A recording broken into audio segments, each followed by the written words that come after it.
phone, it is a pleasure to welcome back to the program the proprietor of EmptyWheel.net, journalist and author Marcy Wheeler. Marcy, welcome back to the program. Always good to be on. I don't know if you caught that, but our super producer Matt Leck was playing the Decemberist Valerie Plame song. And so no, I didn't. I just wanted to note that the special bonus for Matt this week on that choice.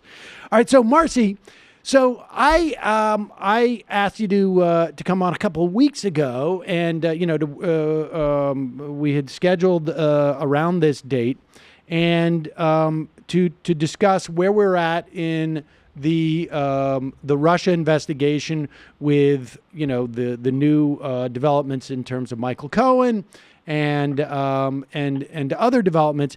Since that time, you had a piece that you posted at EmptyWheel.net that was news in and of itself. So let's start. Then I dropped the bombshell. Yes, exactly. And I was like, oh, this is great. I think she's coming on next week.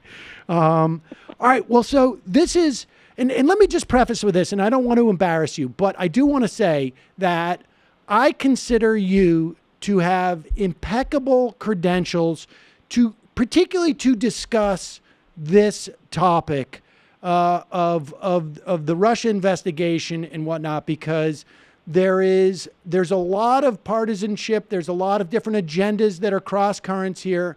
And I really, honestly, I feel like I am so convinced of your integrity on these issues that when you take this stuff seriously, I take it seriously. I mean, I really do think that my one skill is to assess people who I can trust and then regurgitate what they say. And you're one of those people. And so I want to just put that out there. I don't mean to embarrass you but by saying that, but and I'm quite convinced that anybody doing any type of national security work as a reporter or an investigator is reading you on a daily basis. So with that said, on July 3rd, you put a post up putting a face, mine, to the risks posed by the GOP games on the Mueller investigation. And you wrote that sometime last year, I believe you were being deliberately vague about this, you went to the FBI and provided information on a person who you came to believe played a significant role in the Russian election attack on the U.S. All right, so before we go any further with that specific thing, just give us your sense of the severity and the implications when you say the Russian election attack. What do you think? Tell us what that encompasses. Can I plead the fifth on that part? I mean, I think if I say too much, then it's going to make some things that that I have told the special counsel's office I was not going to confirm. So okay. I think well, let's lay that down as a marker. If there's anything I ask you that you feel it compromises you or the investigation in any way, don't answer. But broadly, so that is something that I specifically. I mean, when I reached out to special counsel's office before I did that post, and I said, I'm not going to confirm or deny role, identity, blah blah blah, and so that's why I'm not going to answer the question. I will just say that I think the events of 2016 are broader than are generally understood. So, and I'll leave it at that. Can I ask you, or let me ask you this? You don't have to answer, and we'll just leave that as the ground rules here. Is this a situation where the as you call it, the election attack may have impacted the outcome, or is that as relevant as me saying, officer, I fired the gun and I missed them, so you can't charge me with anything? I mean, where does it fall on that spectrum? Nothing I know changes the public understanding that the intelligence community has no proof that that the Russian interference changed, say, vote tallies or anything. Okay. But and when we say that there's public evidence of an election attack, just summarize that for us. I mean, the thing that people focus on is that Hillary Clinton, the DNC, John Podesta, the D-Trip, all got hacked by Russians, and that information was publicly released. So and that the Russians were were kind of testing. There's no evidence they actually did anything, but they were testing their ability to get into voter registration rolls, and also some voter tabulating vendors. And had they chosen to, and had the government not responded in advance, they could have changed. I mean, for the closest case that I can make, there are two closest cases that I can make that show that Russian tampering had influence. One is that the Russian persona, Guccifer 2.0, leaked a bunch of information to Florida Republicans. And that information was Oppo research, basically it was the Democrats' Oppo research on the Republicans. And I think that probably was helpful for the Florida Republicans in running congressional races against Democrats. So that is one tangible way. And so when people like Ron DeSantis, who is on the House Judiciary Committee, he is one of the lead people trying to discredit the Mueller investigation. Every time he does that, the press should say this man benefited more demonstrably than pretty much anybody else in the country from the Russian attack. So that's one way that the Russians probably did have influence.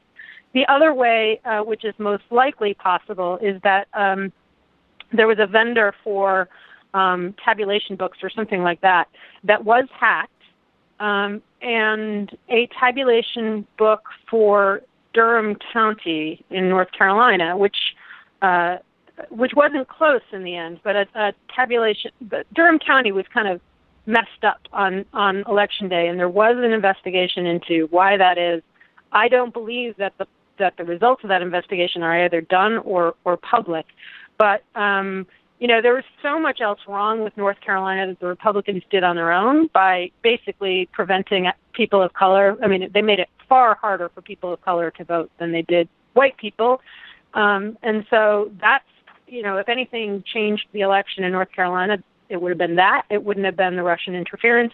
But it is possible that 4 votes tallied in Durham County, which is a very Democratic county, Russians had an influence there. And those are the only 2 ways that we can point to and to say, here's a way that Russians may have actually had an impact. Besides, of course, the nonstop focus on Hillary Clinton and her emails and the leaked emails and the DNC stuff and the John Podesta stuff and so on and so forth. I mean, that obviously was one of the many things that dominated the election discourse from start to finish. Okay. And so you went to the FBI. You provided information on a person who was a source, a journalistic source for you. And let's go through the reasons that you did so as you wrote. And again, plead the fifth when you feel it's necessary. You believe that he was doing serious harm to innocent people. How give us a sense of, like, is as generally as you can, who you're referring, not who the person is, but who the innocent people are, and what kind of harm was it? That one I'm going to plead the fifth on, because if I were to explain that, it would become crystal clear what I'm talking about. Okay, fair enough. You believed others agreed that reporting the story at that time would risk doing far more harm than good. What story are you talking about, or can you elaborate on that? I think if I had publicly reported what I knew, then I think there would have been a backlash, which could have exacerbated the danger to other people, and also it would have made it almost impossible for the FBI then to put together a case against this person. So had I publicly reported it, it would have prevented, it would have, I think would have exacerbated the problem rather than rather than provide an opportunity for the government to do anything about it. Okay, and so this, and I just want to stop on these bullet points here. This source sent you a text message before. Was it before the election, or with like hours after the election? It was at 3:15 p.m. on November 9th, 2016. So it was just over 14 hours after polls closed in Hawaii. Okay, so tell us about what that text was in reference to, and then I want to circle back to the question about him lying. Okay, or her, I guess. So the part of the text that I included reads, off the record, which, by the way, I didn't agree to, and he and I did not have a standing agreement that he could just say off the record and I would treat it as off the record. But anyway, off the record, you likely don't want to hear this any more than I did. I have it on good intel, A1, if you know Humint ratings, that Flynn is speaking to Team al-Assad in the next 48 hours. Obviously, that in and of itself is disconcerting on a number of levels. You can probably figure out a lot more than I can. And then he went on. But effectively, what he was saying 14 hours after the polls closed in Hawaii is that Mike Flynn had already been put in charge of an effort involving Syria. And it has subsequently been corroborated by both Jared Kushner and by an anonymous source close to Mike Flynn, that in fact happened. That immediately, or in fact, I think my text makes it clear that it was immediately after the election, but Kushner and Flynn had made it clear that it was sometime pretty quickly after the election that the Trump transition team started cooperating with Russia on matters pertaining to Syria. Now, is the was there, okay, and you've identified this person as not being part of the election team. Is that correct? Yeah, I to this day have no tie between this person and not only the Trump team, but the Republican Party generally. I mean, literally, I don't know of any tie between this person and the Republican Party. So which is one of the reasons when I got this text, I thought it was BS, because I didn't know any way that he would know that or why, so I didn't understand it when I got it. Subsequently, I came to view it with much more importance because, again, Jared and Flynn both corroborated it after I, So more recently. Is it revealing too much to say that this was a source for things unrelated to the Trump campaign or any of these issues? Was this a source related to just national security issues? Yeah. I see. Okay. So and so when they texted you this information, you were just like, it doesn't mean anything because they wouldn't be in a position to know any of this. Right. Correctly. Yeah. I had no way of.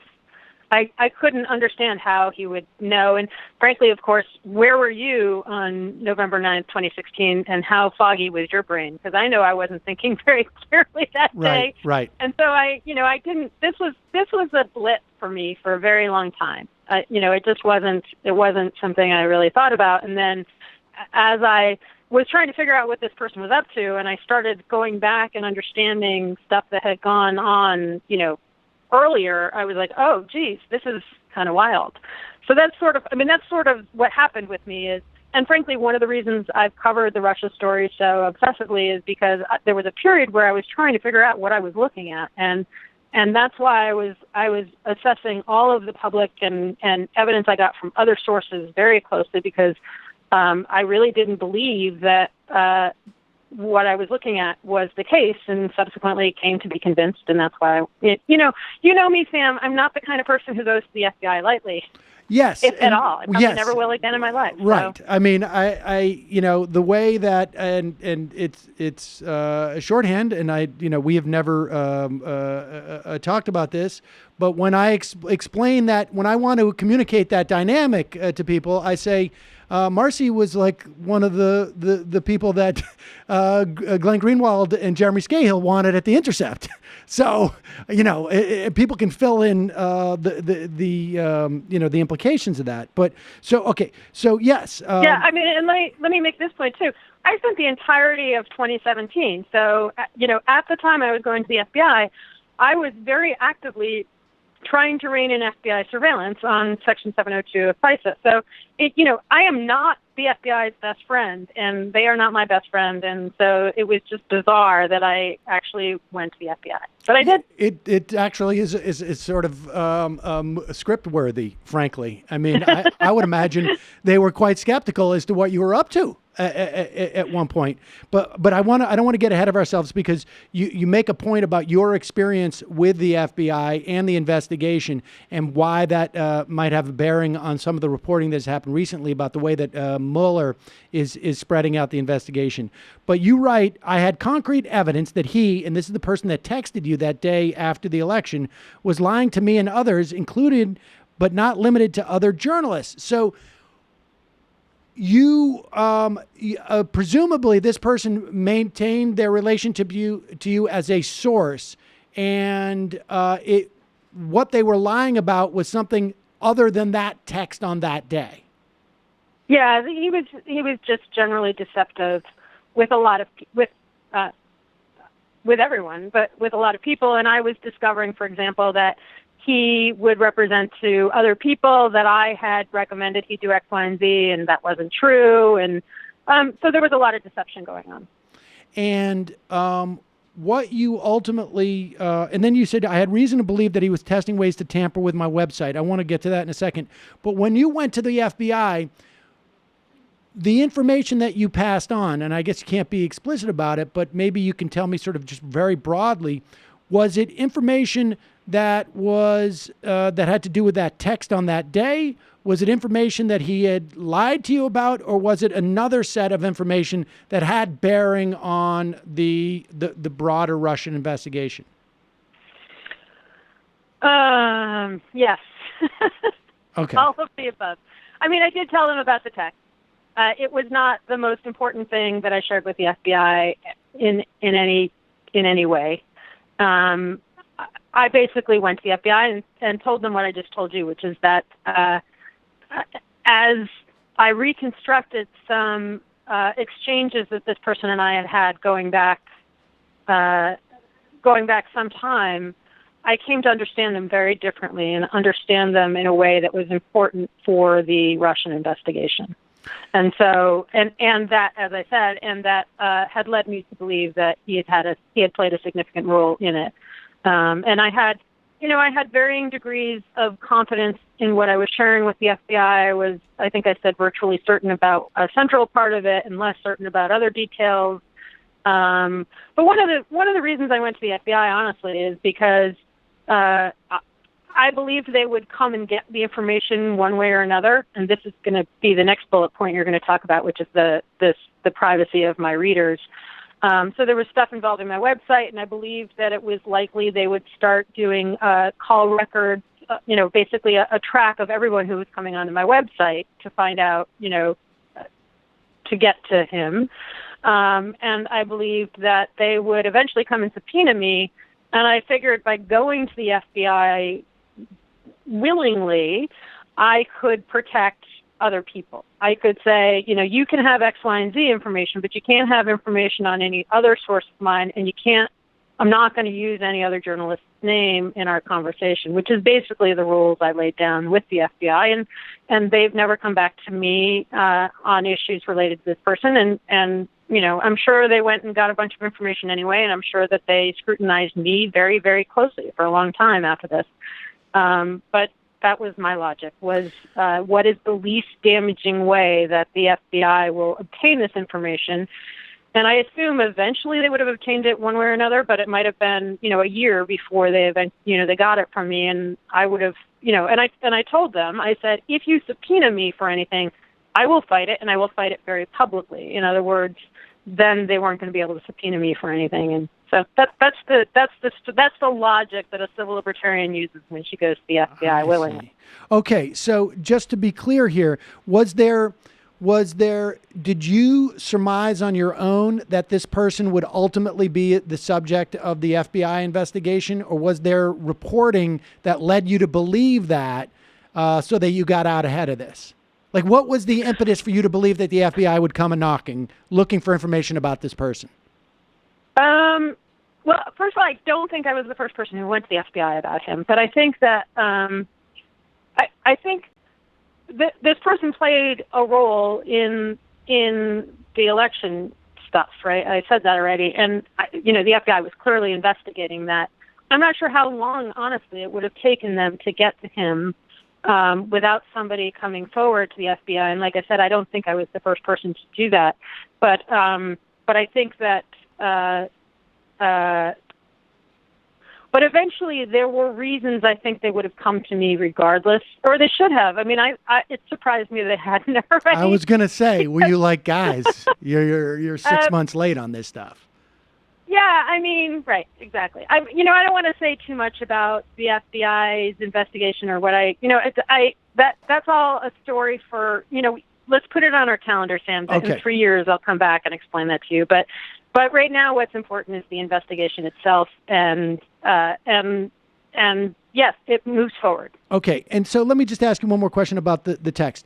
The importance of the text changed, obviously, from the time that you got it to the time that you saw Kushner and then the story about Flynn. Did the importance of the text? Do you think the text has increased in importance since you told the FBI about it?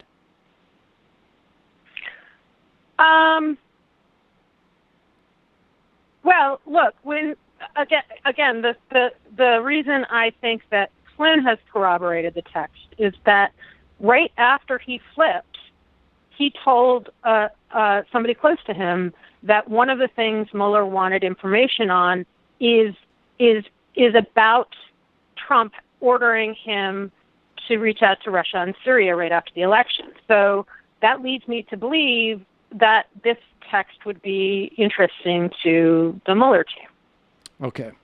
Not least because I mean, I still to this day don't know why the person in question would have had that information, and the possibility, any of the possibilities are fairly alarming, and I assume Mueller does now know how this person came to have the information, but any of the answers are fairly alarming. And the nature of those answers are a function of who this person is and what they would or would not have access to. Sure, and that the person had a role in the election stuff. Okay. And then you also said I had reason to believe he was testing ways to tamper with my website. What do you think that he would have done? Was it him just trying to see? I mean, because I should tell people, and maybe people don't know this. If I was a little bit more technically savvy, I could tell the IP addresses of who comes to my website, and I could see like, oh, look at this. I'm getting the IP address. I could take that IP address and I could go on like, who is this IP address.net?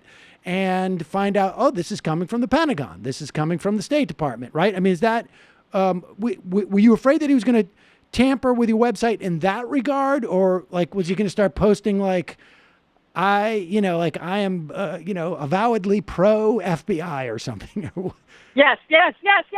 No, quite honestly, somebody in this period was testing ways to post as me. Wow. And both in the form of comments, and there were a bunch of brute force attacks on my login.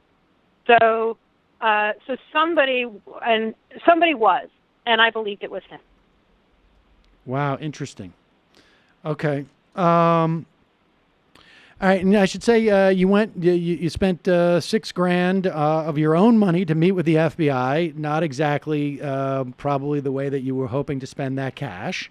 I would think. Now you said I'm making this public now because okay, wait a sec. Okay. You're making this public now because David Ignatius, he's a writer for the Washington Post, maps out an imminent deal with Russia and Israel that sounds like what was described to me within hours of the election. This deal appears to be the culmination of an effort. Okay, just for those people who hadn't read the Ignatius report, tell us what that was and what was described to you within hours of the election was embedded in that text, correct? Yeah, substantively. I mean, basically, one of the things that Trump and Putin are going to talk about next week is Trump, Putin, Israel, the Emirates, Saudi Arabia. But one of the things that Trump and Putin are going to talk about next week is a deal to basically leave Assad in power in Syria, and there will be some trade-offs, and Russia is supposed to get Iran to pull out of Syria. And Israel claims that they're going to be satisfied with this and they're not going to make further incursions into Syria, which, of course, is bogus. But that's what they're telling Jared Kushner, who is completely inexperienced and so is believing it. And Trump will believe it because his buddy Putin is going to tell him. So, in other words, first of all, that was the plan from 14 hours after the election, to do just this, to find a way to leave Assad in power in a way that Israel, Saudi Arabia, Russia would all be okay with it. And because of the fact that the person who told me that had a role in the election attack, I believe that it is payoff. I believe that the deal in Syria is payoff for the help Russia gave Trump in winning the election.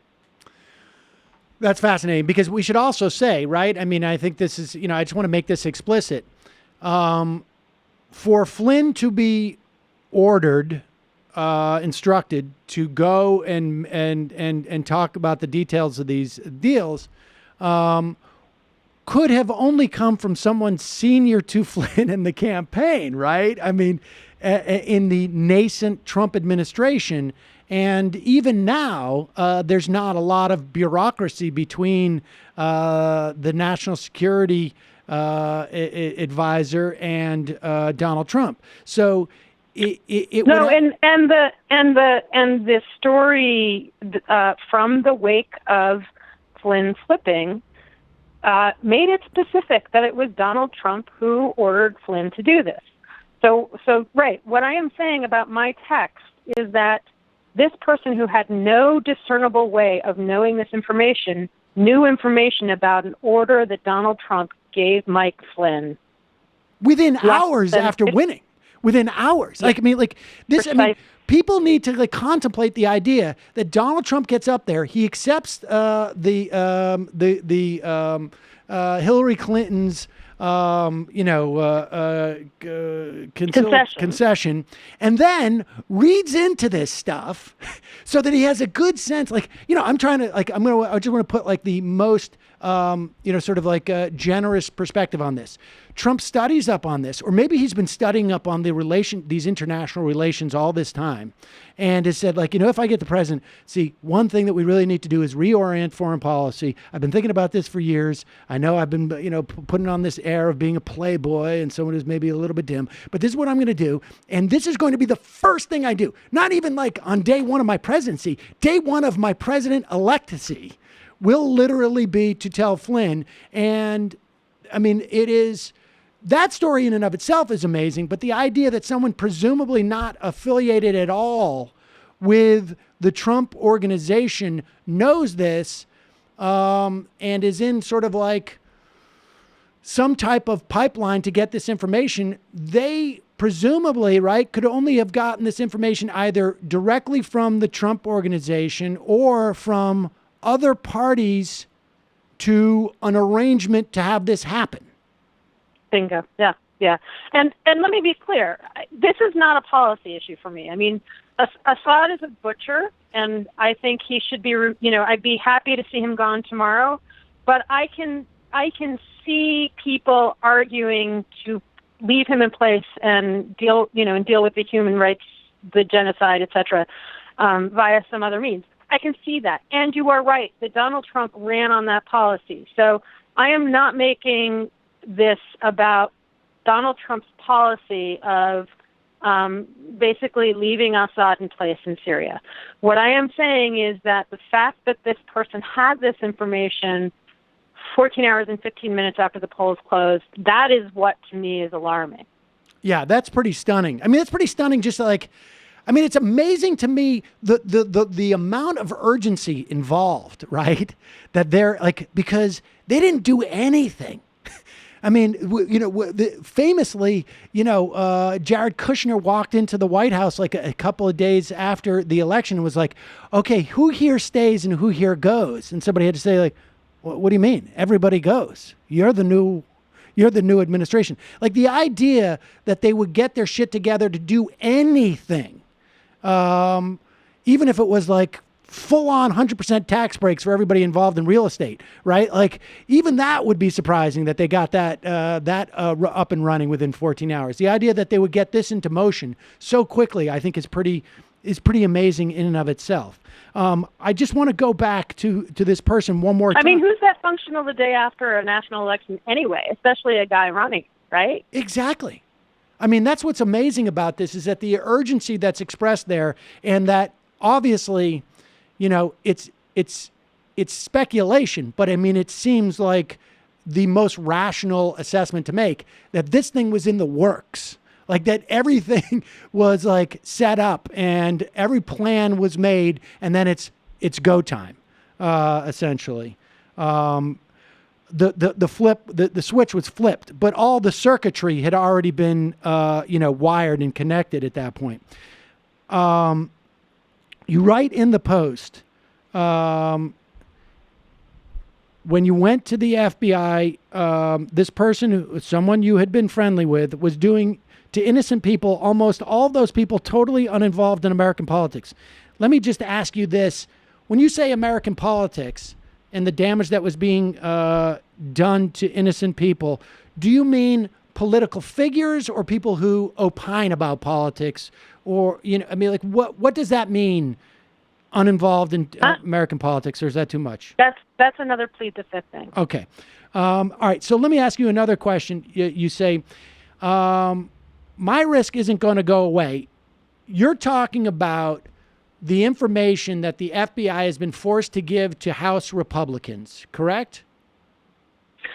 Right. So, I now the whole world knows that I provided information to the FBI, which also, of course, screws me down the road because no one's going to trust me, and I get that. But I eventually was going to disclose this anyway because I thought that was more ethical than not doing it. But yeah, the fact that I gave this information to the FBI is and did in real time piss people off, and so will people retaliate? Well, maybe less so because I'm on the radio with you. If something happens to me, people are going to know why, and that just means they won't be able to use Novichok to go after me, right? Right.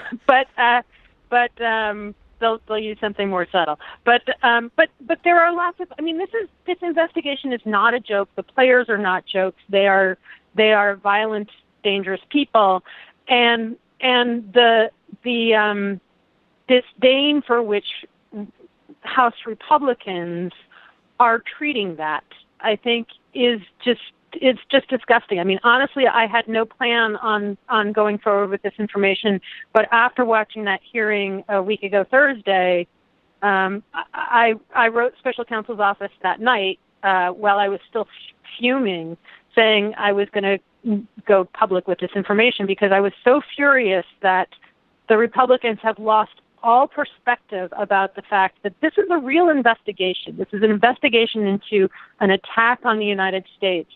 And House Republicans are so intent on disrupting a real investigation on an attack in the United States that they don't care about the consequences of their actions. And it is beyond time that they are allowed to get away with that.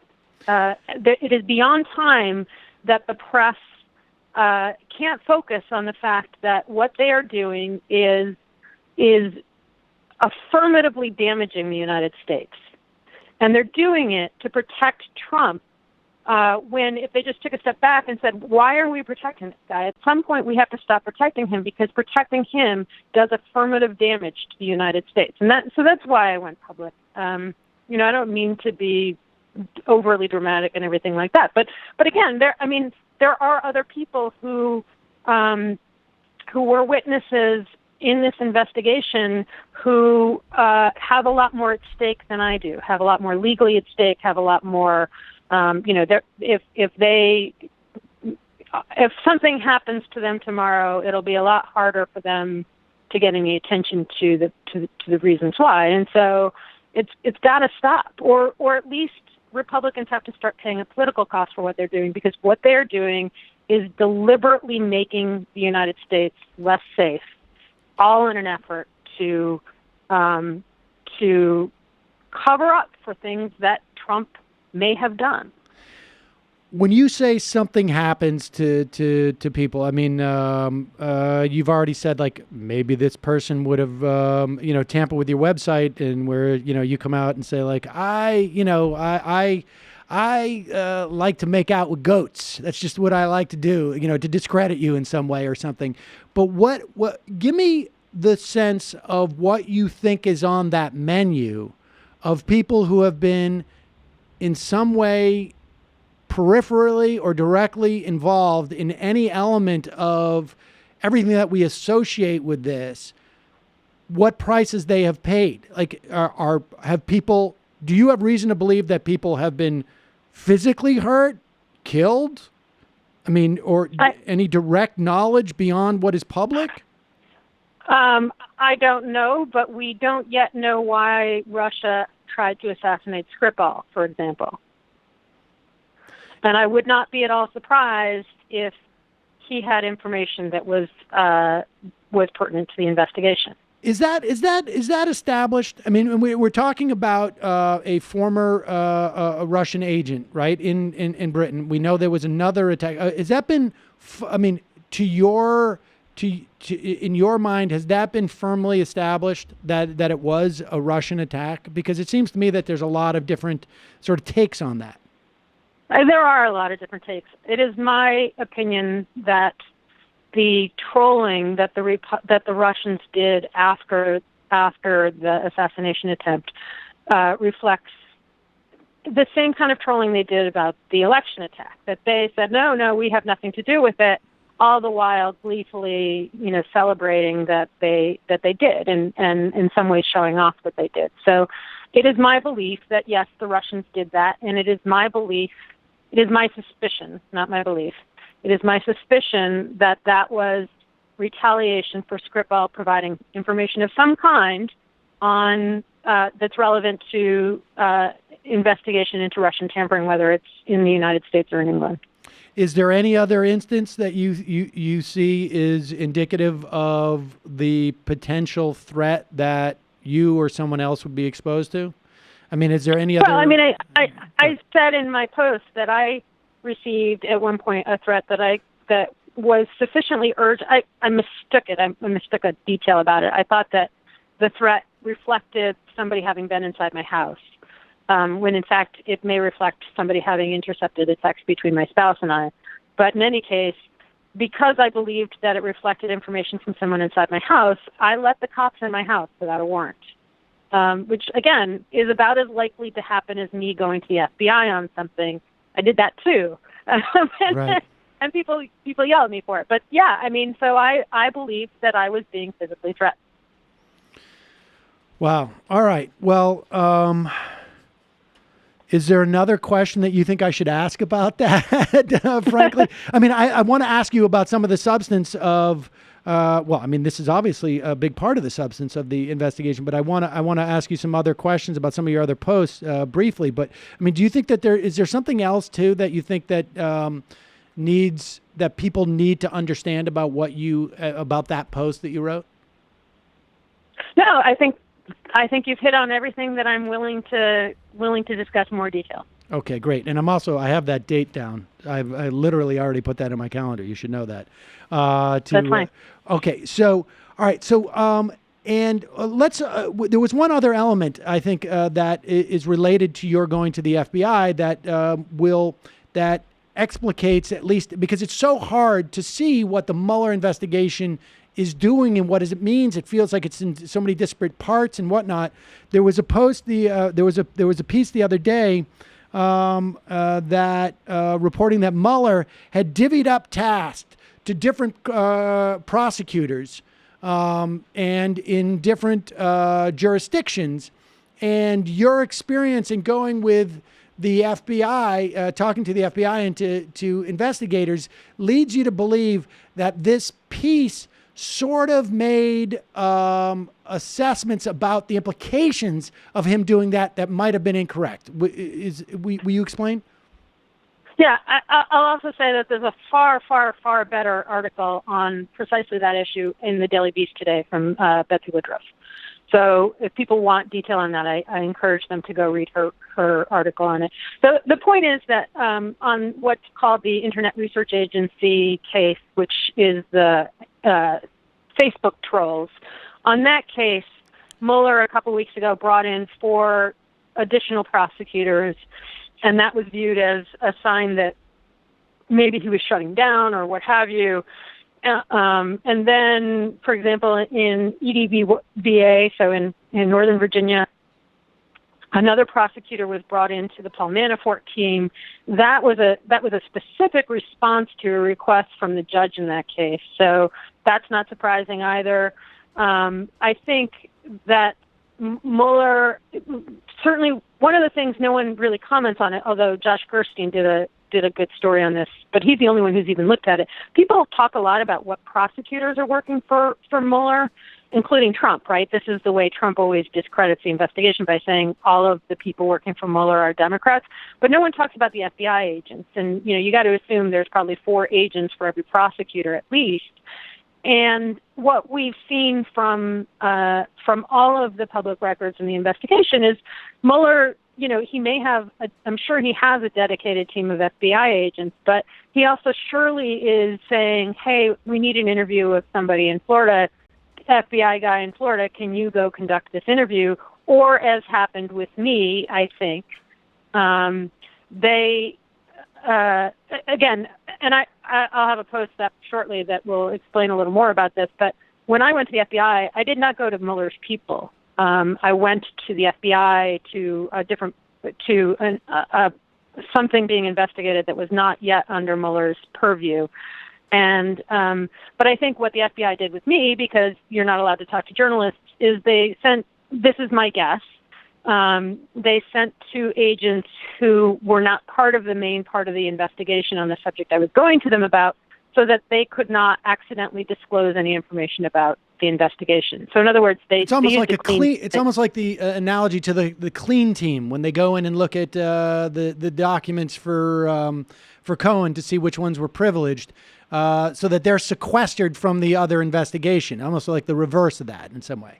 Yeah, that's exactly what I'm calling it in the post that I will have up shortly, is that I believe that they sent people who in no way could confirm information for me about the investigation, therefore ensuring that there was no way I would get any journalistic benefit from having gone to the FBI. And that's how it worked out. And that was totally proper. I'm not complaining that I didn't get a big scoop for my trouble of having gone to the FBI. And presumably they're doing that. That may be something that they're following every time they meet with, or not every time, but many times when they meet with potential witnesses on some level, right? So that stuff doesn't leak out. Yeah, I'm a special case. I mean, like Trump's buddies have all leaked out what they were asked, and they've shared it on a joint defense agreement. I'm a special case. I recognize that. And I'm sure it made going to the FBI even more difficult, because follow-up things like, hey, FBI, I got what I perceive to be a real threat. They don't want to talk to me anymore after that, because talking to me in any fashion requires 10 hoops and lots of Right. pain, and and that is appropriate. I mean, I won't say when I went to the FBI, but I will say that I went to the FBI after such a time as Trump's people were already making a big stink about leaks to the journalism and blah blah blah. So that the FBI was appropriately very sensitive about the fact that a journalist was going to them with information, and I think bent over backwards to make sure that no information was leaked to me about ongoing investigations. Okay, so stepping a little bit away from... And I'll say even further, Sam, because I think this is really important to be public. When I asked the special counsel in advance of posting that post, they made it very clear. They walked me through a process of me saying specifically what I knew, so there's no chance of any claim that I, even in the process of asking them for information, that the special counsel's office confirmed anything to me. So I want to be really clear that at least as far as it relates to me, the FBI, DOJ, Mueller have gone to great lengths to avoid providing any information to me that would add to my personal knowledge of the investigation or of the events that happened. So no Brett Kavanaughs in there, as we say. Right. I'm just making a little comment about Brett Kavanaugh's loose lips during the Ken Starr investigation of Bill Clinton. All right. So stepping away from your involvement and briefly, and I appreciate your giving us all this time. Since the last time we had you on, Michael Cohen seems to really have done everything he could to try and convince Donald Trump to get back together with him. And Trump does not seem to want to do that. What's your sense of where Michael Cohen is and how damaging and most importantly, actually, and let me back up because this is the one that I wanted to ask you about. You believe that this investigation you have written is not going to be limited to obstruction of justice, but in fact, it's going to be about a con fraud U.S. What is that? What is that that charge? Conspiracy to defraud the U.S. has been charged both Manafort and Gates. That's what Gates pled guilty to, and it's kind of the backbone of the Internet Research Agency case, and I believe it will be the backbone of any hack and leak case. And what it amounts to is if you prevent the federal government from doing stuff that the federal government is supposed to do, in the case of Manafort, tracking tracking people lobbying for foreign governments, which he's accused of with regards to Ukraine, or in the case of the Internet Research Agency, if you prevent the federal government from preventing foreigners from interfering in our election, or preventing foreigners from, playing a role, making contributions in our elections, then you have engaged in a conspiracy to defraud the United States. And I've shortened it by calling it con fraud us. And my suspicion is, and I have no inside knowledge about this, but my suspicion is that's kind of how Mueller is going to pull together whatever, people use the word collusion all the time. No one's going to be charged with collusion because it's not a crime. What people are going to be charged with is a conspiracy to commit other crimes, and it will be in this con fraud us, conspiracy to defraud the United States framework. And there are legal advantages to doing that way, which is that you can add anybody who has willingly agreed to participate in the conspiracy. And eventually it's possible that we'll see a bunch of these con fraud offices all linked together into one giant network. But, we'll see how long Trump allows Mueller to keep his job. But that's sort of how I think of the way that Mueller is approaching this. Just as a side question, If Mueller's not allowed to keep his job, I mean, do you see any contours to the investigation that give you a sense of what? I mean, surely Mueller has contemplated this a lot. Do you see like their fail-safe mechanism? Do you have any sense of what their fail-safe mechanism is? I'm not going to comment on that right now. I think I'm sure he has a fail-safe mechanism, and I'm sure that I will say that I suspect that Mueller has decided has a plan to proceed without waiting around for Trump's interview. I think he will move on. Interesting. Okay, so it may not actually. Brett Kavanaugh may not actually even have to answer that question, I guess, if he's on the Supreme Court. Well, no. I mean, obviously, if Trump, I wouldn't go that far. I mean, this is still an investigation into Trump's campaign, and it's still, frankly, an investigation into some of the things that Trump did. And I don't think Mueller is just going to give up on getting that information. I think he will either obtain the information via other means, or he will change the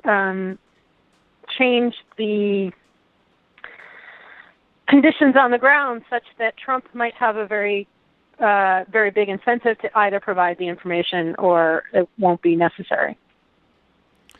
And so that would involve charging other people around Donald Trump, right? I mean, that's the ground that you're talking about.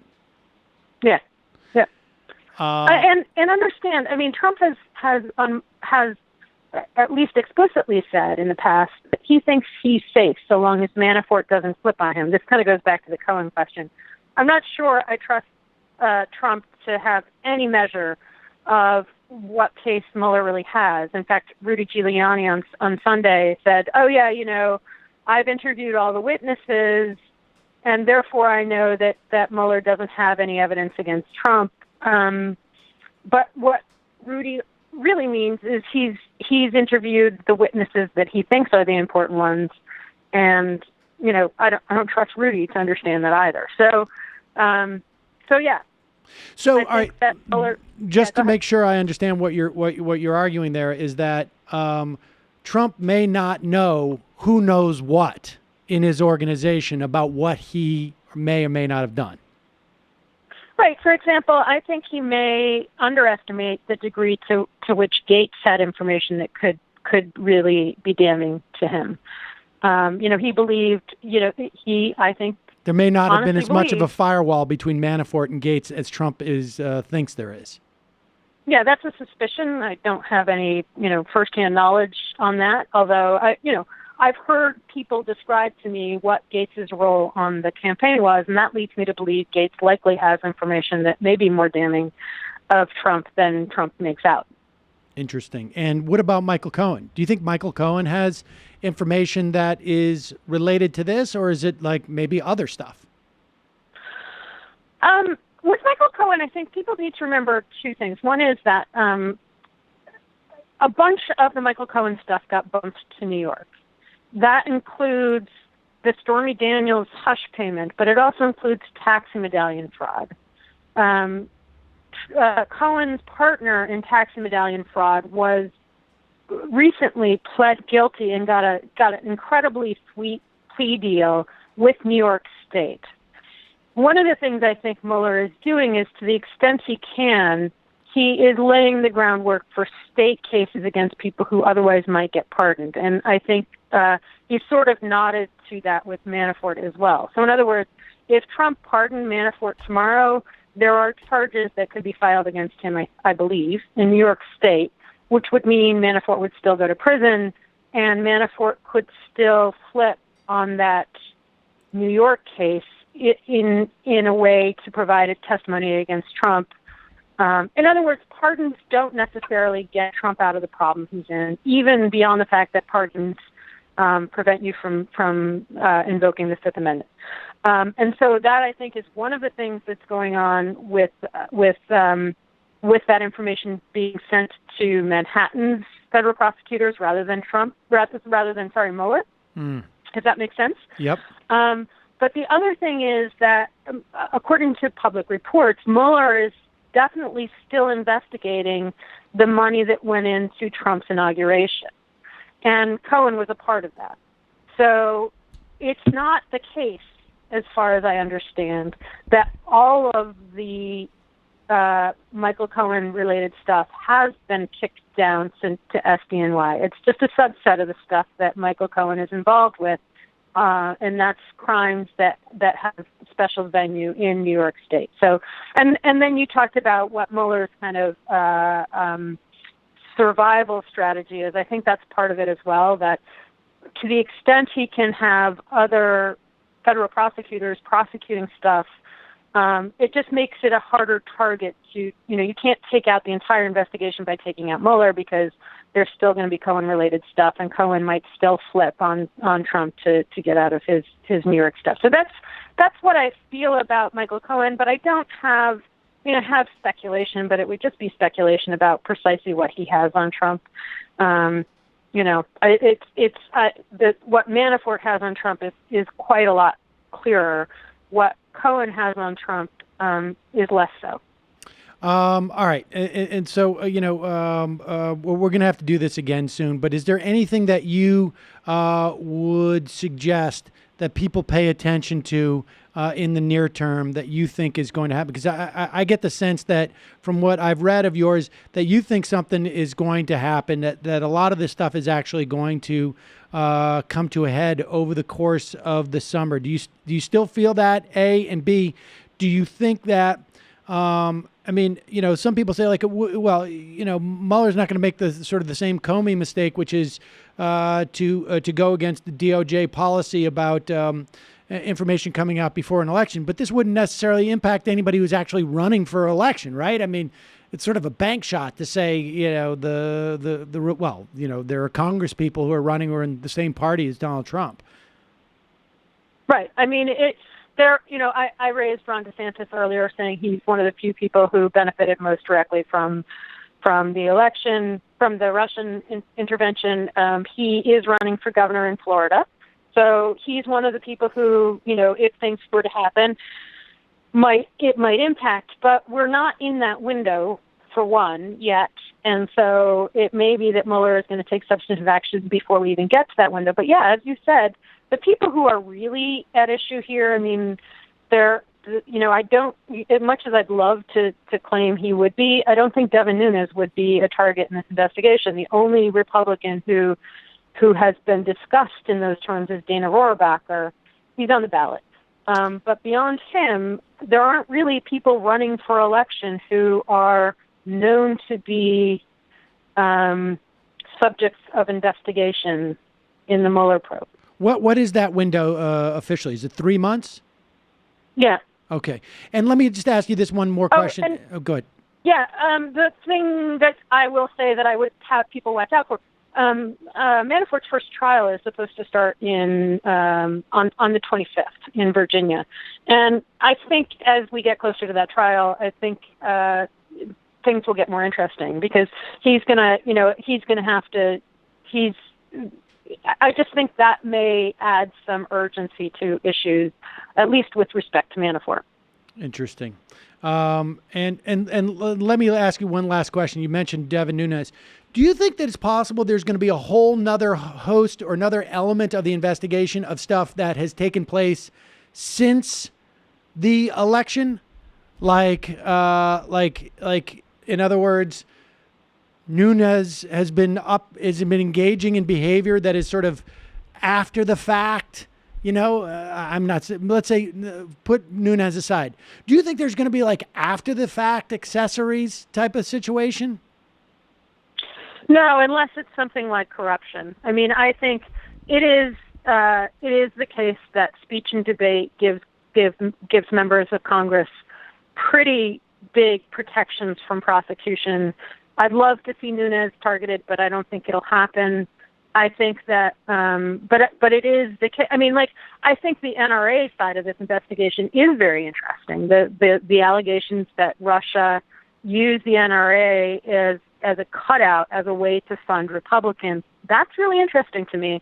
boy, that would be pretty nuts to go after, because the NRA is sacred in this country for worse and worse. But I think if it is the case that Mueller starts making more substantive charges, that may change the tenor of people's treatment of the case pretty significantly. Wow, interesting. And all right, well, let me just ask you just one more thing. I'm sorry, Marcy. The Steele dossier. Is there anything that's come out? Because I know you've been fairly skeptical of at least some elements of it. Has there anything that's come out as of late that has maybe started to change your mind in that respect, or that maybe you feel like certain elements have been validated or invalidated? No, it is my belief that from very early on, the Russians learned of Steele's efforts and used them to insert disinformation, to provide disinformation to at least the Democrats, and probably they knew that they were putting disinformation in the hands of the FBI as well.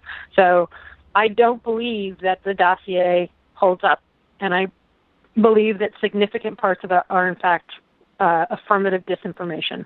Interesting. So basically a rat F is what we call it, right? I mean, yeah. I mean, I think if you're Hillary Clinton and you use the dossier to figure out how seriously you should take the news that you've been hacked by Russians, you don't respond with the urgency that you should. Interesting. That is the case. That the information in the dossier about Russia's ability to hack was completely wrong. And wrong, like there was public information at the time that would have told you it was wrong. But if the Democrats had used the dossier as somehow more valid because it was based on human intelligence to judge how urgently to respond to the hack, they would have been complacent. Interesting. So in many respects, you're saying that the Steele dossier was sort of a lullaby in a way. Yeah. Yes. Even a lullaby, and how did the Steele dossier not report on the June 9th meeting? We don't know. Why is Carter Page, who's adult, the villain of the Steele dossier, when any number of other people, like Don Jr., and Don Jr. would be very easy to turn into the villain of the Steele dossier, doesn't show up at all. And so I think what the Steele dossier did, to the extent that I'm right that it's disinformation, and it hasn't been confirmed, but that's my belief, to the extent that it was disinformation, if I'm right, I think it served to distract from what was really going on. Fascinating. Except for the P-tape. That's real. Well, the P-tape is real. Yeah. All right. Marcy Wheeler, thank you so much for your time today. I really appreciate it. Thank you. I really do think you're a national treasure, and I really appreciate you coming on. Thanks so much, Sam.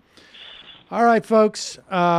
We went super long, and I don't regret a minute of it. Fascinating take on the Steele, even the Steele dossier. Never even contemplated me.